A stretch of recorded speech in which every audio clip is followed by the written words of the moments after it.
नमस्कार। दिव्य नेत्र से मैं प्रियतम कुमार आपका स्वागत करता हूं। चलिए शुरुआत करते हैं आज ज्योग्राफी का नेक्स्ट टॉपिक कृषि एवं पशुपालन। चलिए वीडियो शुरुआत करने से पहले अगर इस चैनल पर नए हैं तो चैनल को सब्सक्राइब करें एवं दोस्तों के बीच शेयर करें। अगर वीडियो पसंद आए तो वीडियो को लाइक करें।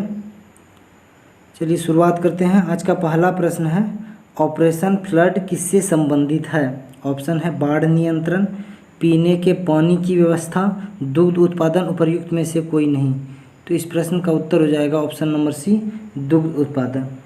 दुग्ध उत्पादन को श्वेत क्रांति के नाम से भी जाना जाता है। इसके प्रणेता कौन थे? डॉक्टर वर्गीज कुरियन। तीनों बात याद होना चाहिए।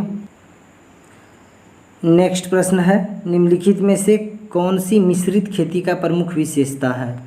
यहाँ मिश्रित खेती के बारे में पूछ रहा है, याद रखिएगा। युग्म खेती के बारे में नहीं पूछ रहा है, मिश्रित खेती।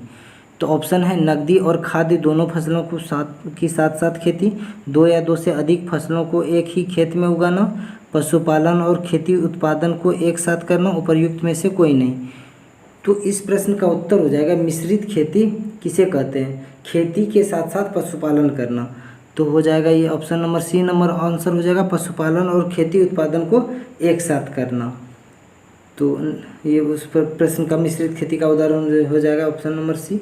नेक्स्ट प्रश्न चलते हैं, भैंस की कौन सी नस्ल गुजरात के दक्षिण पश्चिम भाग में पाई जाती है? गुजरात का दक्षिण पश्चिम भाग, गुजरात का दक्षिण पश्चिम भाग इधर होगा, सौराष्ट्र वाला क्षेत्र। तो मुर्रा, भदवारी, सुरती, टोडा है। तो इस प्रश्न का उत्तर हो जाएगा ऑप्शन नंबर सी, सुरती पाया जाता है सौराष्ट्र वाला क्षेत्र में। और गिर भैंस की प्रजाति भी होती है और गाय की भी प्रजाति है। गिर एक्चुअली जगह का नाम है गुजरात में, सौराष्ट्र वाले क्षेत्र में गिर जंगल है, वहीं पे भैंस की भी प्रजाति है, गाय की भी प्रजाति है। तो इस प्रश्न का उत्तर हो जाएगा सुरती सौराष्ट्र क्षेत्र में पाया जाता है। नेक्स्ट प्रश्न चलते हैं, देश में प्रथम कृषि विश्वविद्यालय की स्थापना किस वर्ष हुई थी? तो इस प्रश्न का उत्तर देख लेते हैं। ऑप्शन 1950 ईस्वी में, 1960 ईस्वी में, 1970 ईस्वी में, 1980 ईस्वी में। तो इस प्रश्न का उत्तर हो जाएगा ऑप्शन नंबर बी, 1960 ईस्वी में। उस समय 1960 ईस्वी में तत्कालिक प्रधानमंत्री पंडित जवाहरलाल नेहरू ने 17 नवंबर 1960 को प्रथम कृषि विश्वविद्यालय की स्थापना कहाँ पे? वर्तमान में उस समय उत्तर प्रदेश हुआ करता था, लेकिन तत्काल में अभी उत्तराखंड है। गोविंद वल्लभ पंत कृषि विश्वविद्यालय प्रौद्योगिकी का स्थापना किया था। तो इस प्रश्न का उत्तर हो जाएगा ऑप्शन नंबर बी, 1960। नेक्स्ट प्रश्न है, कोई डेयरी किसान किस तरह से अपने पशुओं का चारा उपयोग कम करके अपने दुग्ध उत्पादन को भी बढ़ा सकता है? ऑप्शन है बांधकर आहार खिलाने से, आहार सांद्रण की पूर्ति में वृद्धि करके, पशुओं को मैदान में ले जाकर चराने से, हार्मोन सेवन द्वारा। इस प्रश्न का उत्तर हो जाएगा ऑप्शन नंबर बी, आहार सांद्रण की पूर्ति में वृद्धि करके।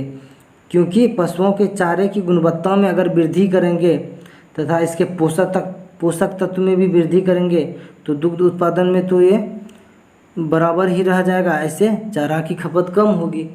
तो ऑप्शन नंबर बी सही हो जाएगा इस प्रश्न का उत्तर।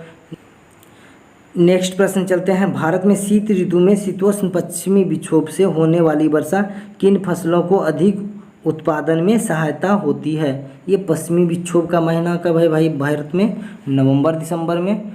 तो ऑप्शन है रबी या खरीफ, खरीफ होगा इस जगह, रबी या खरीफ या जायद, केवल रबी केवल खरीफ होगा, खरीफ। ठीक, टाइप मिस्टेक हुआ है। तो नवंबर दिसंबर के महीनों में पश्चिमी विक्षोभ से उत्तर भारत के मैदान में वर्षा कहाँ से होती है? पंजाब में होगी, हरियाणा में, उसके बाद जम्मू कश्मीर लद्दाख वाला क्षेत्र में भी होता है, लेकिन वहाँ हिमपात होगा। और उसके बाद उत्तर भारत के उत्तर मैदान में उत्तर प्रदेश में, पश्चिमी बिहार तक बारिश होती है। इस समय भारत में रबी फसल की बुआई की जाती है, जिसमें गेहूँ है, चना है, मटर है, सरसों है, ये सब का खेती रबी फसल का उदाहरण है। तो केवल रबी फसल को फायदा पहुंचेगा ये पश्चिम विक्षोभ के बारिश से। नेक्स्ट प्रश्न चलते हैं, बाड़ बनाना, एकत्रित करना और ऊन कटाई जैसी गतिविधियों किससे संबंधित है? यहाँ ऊन कटाई का बात हो रहा है, भेड़ पालन, लामा का पालन पोषण, कुक्कुट पालन, कपास की खेती। तो बाढ़ बनाना, बाढ़ बना के नियंत्रित किया जाता है। एकत्रित करना, सबको एकत्रित करेगा। ऊन कटाई मतलब भेड़ पालन कर रहा है, एक बाढ़ क्षेत्र में बंद करेगा सारे भेड़ को, उसके बाद एकत्रित करेगा सारे भेड़ को और उसके बाल काट के ऊन कटाई करेगा और भेड़ पालन, इससे भेड़ पालन से संबंधित है। ऑप्शन ए हो जाएगा सही। नेक्स्ट प्रश्न चलते हैं। तिलहन की फसल के संबंध में नीचे दिए गए प्रश्नों में से कौन सा कथन सत्य है? देख लेते हैं कथन क्या क्या है। इसका उपयोग खाद्य पदार्थ के रूप में तथा प्रसाधन उद्योग में कच्चे माल के रूप में किया जाता है। तो ये तो पॉइंट सही है, क्योंकि तिलहन का उपयोग हम लोग खाद्य पदार्थ के रूप में भी करते हैं और प्रसाधन उद्योग जैसे साबुन उद्योग हो गया, उबटन उद्योग हो गया, तो ये सब उद्योग में भी, और प्रसाधन उद्योग, उबटन उद्योग इसमें भी करते हैं। तो ये बात तो सही है, तिलहन का प्रयोग। नेक्स्ट पॉइंट है, तिल उत्तरी भारत में खरीफ की फसल। हाँ, तो ये बात सही है, तिल उत्तर भारत में खरीफ की फसल है तथा दक्षिण भारत में रबी की फसल है, ये बात भी सही है। तो इसलिए इस प्रश्न का हो जाएगा उत्तर दोनों, तो इसलिए इस प्रश्न का उत्तर हो जाएगा ऑप्शन नंबर सी, ए एवं बी दोनों सही है। नेक्स्ट प्रश्न चलते हैं। यदि खाद्यान्न को सुरक्षित संग्रह सुनिश्चित करना हो तो कटाई के समय इनमें आर्द्रता अंश कितने प्रतिशत से अधिक नहीं होना चाहिए? मतलब खाद्यान्न को अगर कटाई करेंगे तो उसमें कितना परसेंट आर्द्रता होना चाहिए, नमी की मात्रा फसल में कितना होना चाहिए, यही बात पूछ रहा है। ऑप्शन है 14%, 16%, 18%, 20%। तो इस प्रश्न का उत्तर हो जाएगा ऑप्शन नंबर ए, 14% लगभग नमी रहेगा तो फसल को काट सकते हैं और उसका भंडारण कर सकते हैं। भंडारण करने के लिए तो और 10% कम से कम नमी चाहिए, लेकिन कटाई के समय 14% आर्द्रता ठीक है।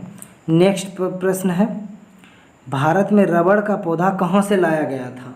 भारत में रबड़ का पौधा कहाँ से लाया गया, देख लेते हैं। Option Malaya, Brazil, Venezuela, Indonesia. तो रबड़ का पौधा किस वन में उगते हैं? सदाबहार वन में, मतलब उष्णकटिबंधीय क्षेत्र में रबड़ का पौधा उगेगा। तो इसमें से उष्णकटिबंधीय देश ब्राज़ील भी है, वेनेजुएला भी है, लेकिन ब्राज़ील से रबड़ का पौधा लाया गया था भारत में और केरल में लगाया गया। और केरल में, भारत में रबड़ प्रचुर मात्रा में पाया जाता है पश्चिमी घाट के पश्चिमी ढलान पे। नेक्स्ट प्रश्न चलते हैं। भारत में उगाई जाने वाली अधिकतर कॉफ़ी का किस्म है कौन? कॉफ़ी का किस्म है, कॉफ़ी जो पीते हैं, ओल्ड चिक्स, कॉग्रेस, अरेबिका, कैंटस। तो इस प्रश्न का उत्तर हो जाएगा अरेबिका। अरेबिका और रोबस्टा दो किस्म का भारत में उगाया जाता है। कॉफ़ी उत्पादन में एक नंबर स्थान पे कर्नाटक राज्य है, और कर्नाटक राज्य में कहाँ पे? बाबा बुधन पहाड़ी पे उगाया जाता है, और कहाँ? नीलगिरी क्षेत्र में कॉफ़ी का उत्पादन किया जाता है। ठीक, तो अरेबिका और रोबस्टा याद रखिएगा। नेक्स्ट प्रश्न है, मोटे अनाज के संबंध में निम्नलिखित में से कौन सा कथन सही है? मोटे अनाज किसे कहते हैं देख लेते हैं। ऑप्शन है, मोटे अनाज में पोषक तत्व की मात्रा अधिक होती है, ये बात सही है। मोटे अनाज में पोषक तत्व की मात्रा अधिक होती है, जैसे रागी हो गया, मक्का हो गया, ये सब में पोषक तत्व प्रचुर मात्रा में पाया जाता है। नेक्स्ट प्रश्न है, ज्वार, बाजरा, रागी भारत में उगाई जाने वाले मुख्य मोटे अनाज है, तो ये बात भी सही है। ज्वार, बाजरा, रागी, मक्का ये सब मोटे अनाज का उदाहरण भी है, ये भारत में उगाई भी जाती है। तो इस प्रश्न का उत्तर हो जाएगा ऑप्शन नंबर सी, एवं दोनों सही है। नेक्स्ट प्रश्न चलते हैं, निम्नलिखित में से कौन सी खरीफ की प्रमुख फसल नहीं है? खरीफ की फसल नहीं है, देख लीजिए, चावल, गेहूँ, गन्ना, कपास। ऑप्शन तो मिल गया आंसर। गेहूँ तो रबी फसल का उदाहरण है जो शीतोष्ण कटिबंधीय क्षेत्र में उगाए जाते हैं। चावल, कपास, गन्ना, कपास ये सब खरीफ फसल है, और गेहूँ रबी फसल का उदाहरण है। नेक्स्ट प्रश्न चलते हैं, राष्ट्रीय केला अनुसंधान केंद्र कहाँ स्थित है? ऑप्शन है तिरुचिरापल्ली, भुसावल, सहारनपुर, पुणे में। तो इस प्रश्न का उत्तर हो जाएगा केला अनुसंधान केंद्र कहाँ स्थित है? तिरुचिरापल्ली, ये तमिलनाडु में स्थित है। तिरुचिरापल्ली में केला अनुसंधान केंद्र स्थित है। याद होना चाहिए, ये सब फैक्ट तो एकदम याद होना चाहिए। नेक्स्ट प्रश्न चलते हैं, निम्नलिखित में से कौन सा राज्य इलायची का उत्पादन नहीं करता है? केरल है, कर्नाटक है, तमिलनाडु, उड़ीसा है। आपको मैप अगर ज्ञान होगा मैप का तो ऑप्शन एस पकड़ा जाएगा। ये नॉर्थ मतलब साउथ का तीनों राज्य है। तो केरल में आप जानते हैं इलायची का उत्पादन होता है। कर्नाटक और तमिलनाडु अगर याद भी नहीं है तो उड़ीसा तो ऑब्वियसली, उड़ीसा मध्य भारत का अंग है, तटीय मैदान है मध्य भारत का, तो उड़ीसा ऑप्शन से छाट सकते हैं आप। इलायची का ऑब्वियसली, इलायची के उत्पादन में केरल, कर्नाटक, तमिलनाडु, आंध्र प्रदेश का निचला हिस्सा, तो वो सब क्षेत्र में इलायची का उत्पादन होता है। उड़ीसा में इलायची का उत्पादन नहीं होता है। आप लोग बड़ी इलायची सुने होंगे, बड़ी इलायची के उत्पादन में इस जगह सिक्किम राज्य है, सिक्किम का और दार्जिलिंग वाला क्षेत्र, तो पश्चिम बंगाल और सिक्किम बड़ी इलायची के लिए उत्पादन में अग्रणी स्थान रखता है। और छोटी इलायची में ये साउथ वाला स्टेट है, केरल, कर्नाटक, तमिलनाडु सब। तो छोटी इलायची, बड़ी इलायची दोनों में विविधता है, देख लीजिएगा, याद होना चाहिए सब। नेक्स्ट प्रश्न है, गेहूं की खेती के लिए निम्नलिखित में से क्या आवश्यक है? गेहूं की खेती पहले समझ लीजिए, गेहूं खेती कब बोया जाता है? गेहूं को तो ये ठंडी के मौसम में लगभग बोया जाता है, शीतोष्ण कटिबंधीय क्षेत्र में बोया जाता है।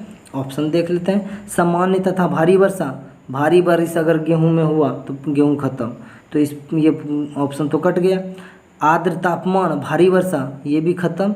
आर्द्र तापमान, सामान्य वर्षा, आर्द्र तापमान भी नहीं होना चाहिए। सामान्य तापमान, सामान्य तथा सामान्य वर्षा गेहूं की फसल को चाहिए, रबी की फसल का उदाहरण है। तो इस प्रश्न का उत्तर हो जाएगा ऑप्शन नंबर डी, सामान्य तापमान तथा सामान्य वर्षा चाहिए। 3 या 4 पानी गेहूं को मिल जाए काफ़ी है। धान को ज़्यादा पानी चाहिए, याद रखना चाहिए। नेक्स्ट प्रश्न है, अदरक का तना जो मिट्टी में उगता है और खाद्य को संग्रह करता है वह कहलाता है, क्या कहलाता है? देख लेते हैं ऑप्शन, कंद, प्रकंद, रोजफोर, राजफोर, धनकंद। तो इस प्रश्न का, अदरक का जो तना जो मिट्टी में उगता है, जो अदरक कहते हैं जिसको, उसको क्या कहते हैं? प्रकंद बोला जाता है।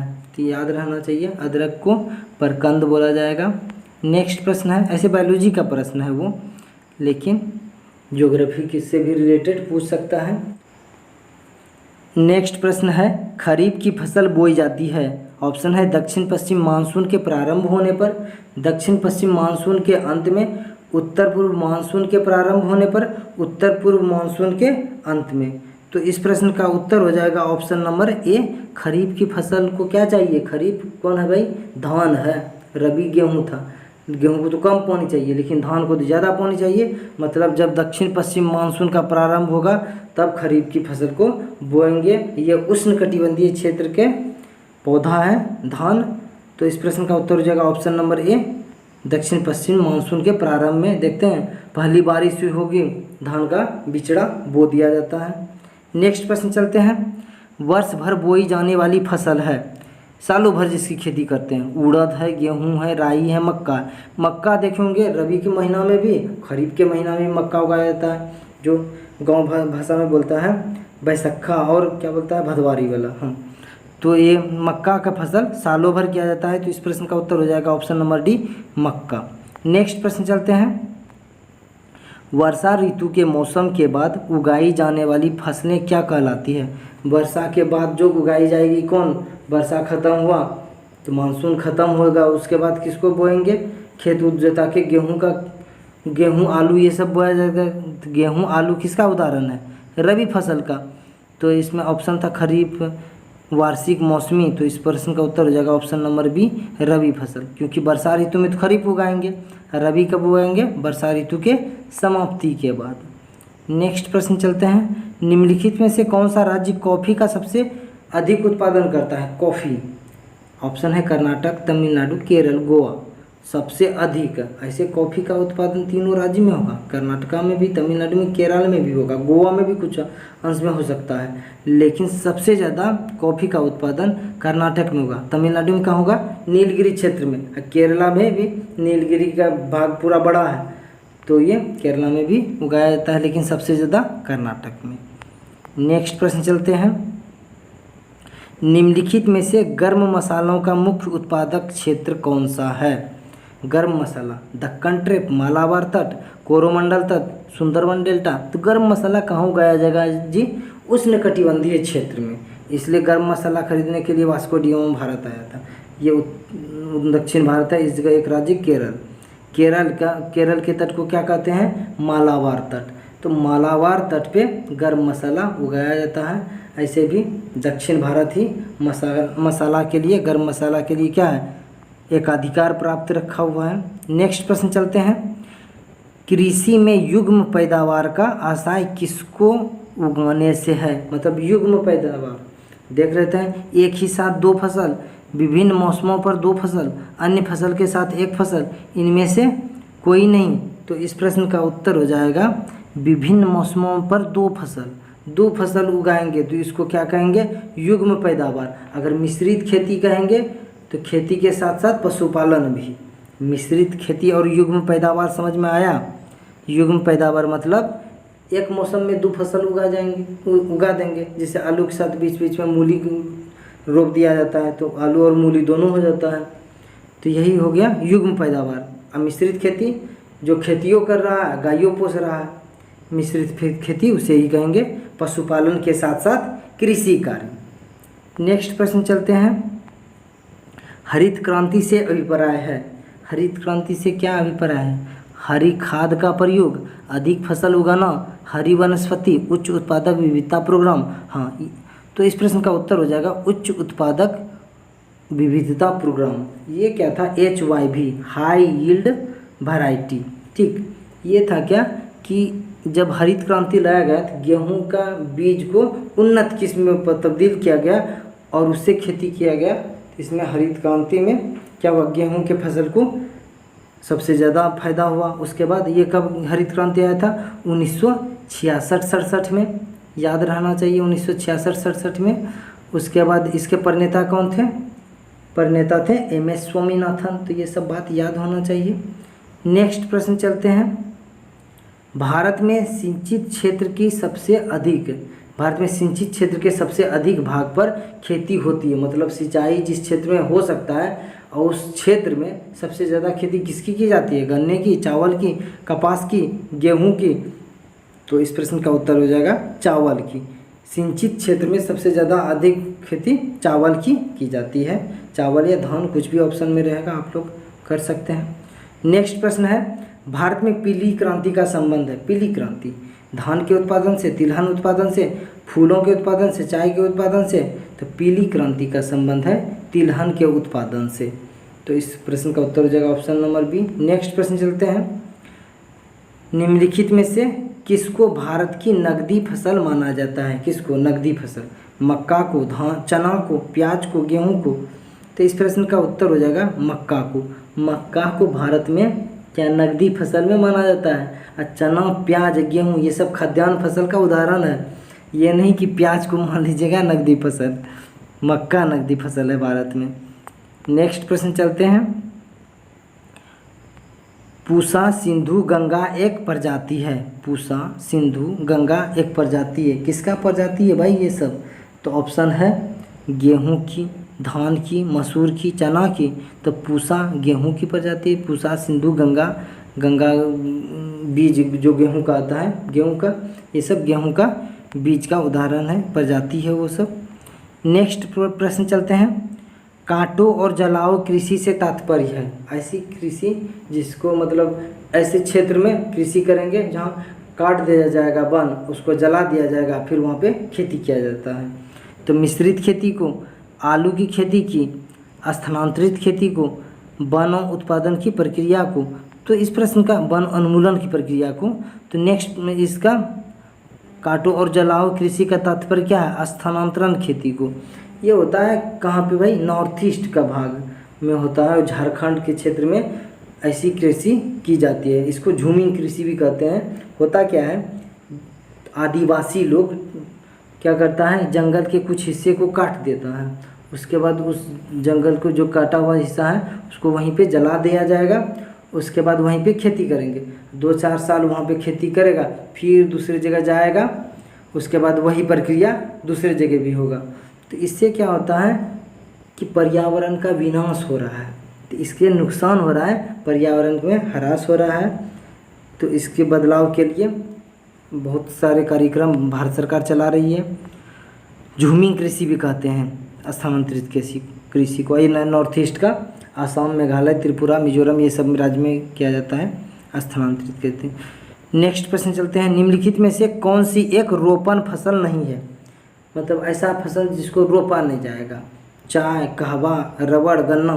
गन्ना को नहीं रोपा जाएगा, जैसे गन्ना को काट दिया जाता है, उसके बाद उसको तब उसको लगाया जाता है। लेकिन रबड़ को, कहवा को और चाय को, ये सब का बीज पहले उगाया जाता है, उसके बाद उसको जगह जगह पे रोपा जाता है। जैसे मिर्च को उत्तर भारत के मैदान में बोया जाता है। नेक्स्ट प्रश्न चलते हैं, भारत में फसलों के सकल क्षेत्रफल में, मतलब कुल क्षेत्र में से खाद्यान्न का हिस्सा है। तो भारत में जनसंख्या पर्याप्त है, दूसरी जनसंख्या विश्व में रखती है अगर भारत, तो इसका अर्थ है भारत को खाना ज़्यादा चाहिए। तो ऑब्वियसली खाद्यान्न फसल सबसे ज़्यादा क्षेत्र में लगाया जाएगा। तो इसलिए इस प्रश्न को देख लेते हैं, ऑप्शन क्या है? 70% से अधिक हिस्सा पे, 60 से 70% के मध्य, 50 से 60% के मध्य, 50% से कम। तो इस प्रश्न का उत्तर हो जाएगा ऑप्शन नंबर ए, 70% से अधिक हिस्सा पे जो कुल कृषि क्षेत्र है उस पर खाद्यान्न फसल की खेती की जाती है। इसलिए भारत द्वितीय स्थान रखता है, मतलब चीन के बाद। गन्ना, ये क्या नाम है, गेहूं उत्पादन में भी, चावल उत्पादन में भी, सब में दूसरा स्थान रखता है। ऐसे चीन एक नंबर पे है। नेक्स्ट प्रश्न चलते हैं, IR-20 और रत्ना दो प्रमुख किस्में हैं, किसकी? गेहूं की, बाजरा की, ज्वार की, धान की। तो इस प्रश्न का उत्तर हो जाएगा ऑप्शन नंबर डी, धान की। IR-20 और रत्ना दो प्रमुख किस्म के किसका है? धान का। नेक्स्ट प्रश्न चलते हैं, महाराष्ट्र में निम्नलिखित में से कौन सी एक फसल श्वेत स्वर्ण के नाम से जानी जाती है? श्वेत स्वर्ण मतलब सफ़ेद सोना, वाइट गोल्ड, वाइट गोल्ड, श्वेत स्वर्ण या सफ़ेद सोना कुछ भी बोला जाएगा तो एक ही तात्पर्य होता है। किसको बोला जाएगा? गेहूं को, मक्का को, कपास को, गन्ना को। सर कपास को बोला जाएगा। कपास को महाराष्ट्र में काली मिट्टी का क्षेत्र है जिसे काली या कपासी मिट्टी कहा जाता है, उसमें कपास की कृषि की जाती है। कपास क्या है? कॉटन है, सूती। तो ठीक है, तो कपास की कृषि महाराष्ट्र में की जाती है जिसे श्वेत सोना कहेंगे या गोल्डन, क्या बोलेंगे? वाइट गोल्ड बोला जाएगा। नेक्स्ट प्रश्न चलते हैं, राष्ट्रीय बागवानी परिषद की स्थापना हुई थी। बागवानी परिषद की स्थापना कब हुई थी? देखते हैं, वर्ष 1976 में, 1987 में, वर्ष 1984 में, वर्ष 2002 में। तो बागवानी परिषद की स्थापना कब हुई थी? वर्ष 1984 में। बागवानी परिषद का जो मुख्यालय कहाँ है? गुरुग्राम। पहले गुड़गांव हुआ करता था, नाम परिवर्तन करके बीजेपी सरकार गुरुग्राम कर दिया। गुरुग्राम कहाँ है? हरियाणा में स्थित है। तो बागवानी परिषद का जो मुख्यालय है कहाँ पे है? हरियाणा के गुरुग्राम में। स्थापना कब किया गया था? 1984 में। नेक्स्ट प्रश्न चलते हैं, फसल चक्र को अपनाने से क्या होता है? फसल चक्र होता क्या है पहले ये जान लेते हैं। दो धान्य फसल, धान्य फसल क्या है? जो मुख्य फसल होता है उसको धान्य फसल बोलेंगे। दो मुख्य फसल के बीच एक दलहन फसल उगाने की प्रक्रिया को फसल चक्र बोला जाएगा।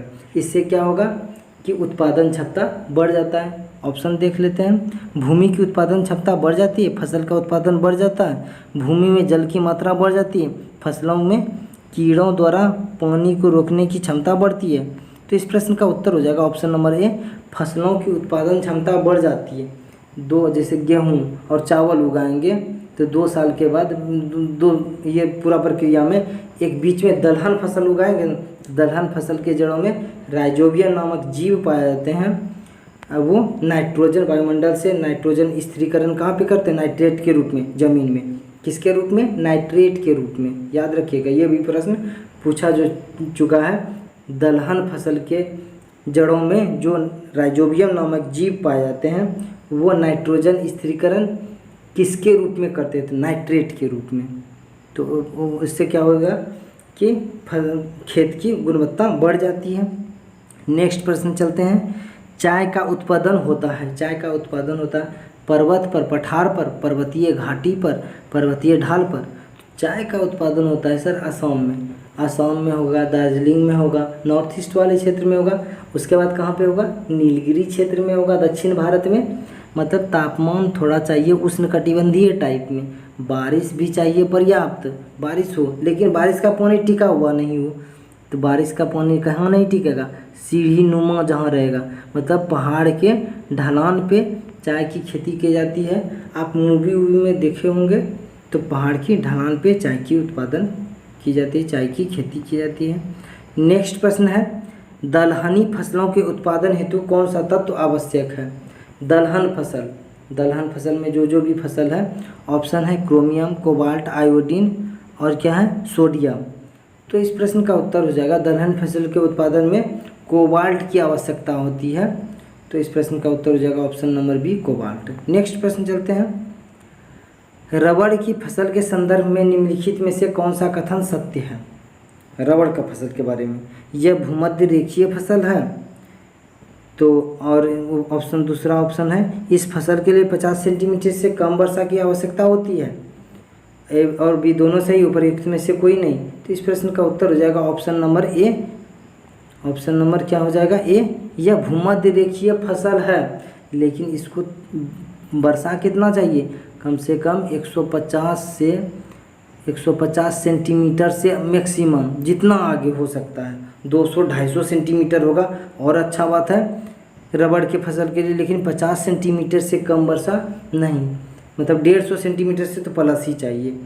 तो ये क्षेत्र भारत में कहाँ पे है, केरल में वर्षावन पाया जाएगा। दक्षिण भारत में केरल में हो गया, पश्चिमी ढलान पे ये रबड़ की खेती की जाती है। इसलिए रबड़ की खेती कहाँ भारत में की जाएगी, कहाँ पे, केरल में। उसके बाद सबसे बारिश कहाँ ज़्यादा होता है, मेघालय में, गारो खासी जयंतिया पे। तो गारो खासी जयंतिया पे भी क्या होगा, रबड़ की खेती की जाएगी। चलिए हो गया, जब मिलते हैं नेक्स्ट वीडियो में, तब तक के लिए धन्यवाद। अगर वीडियो पसंद हो तो लाइक करें, नहीं तो डिसलाइक भी कर सकते हैं।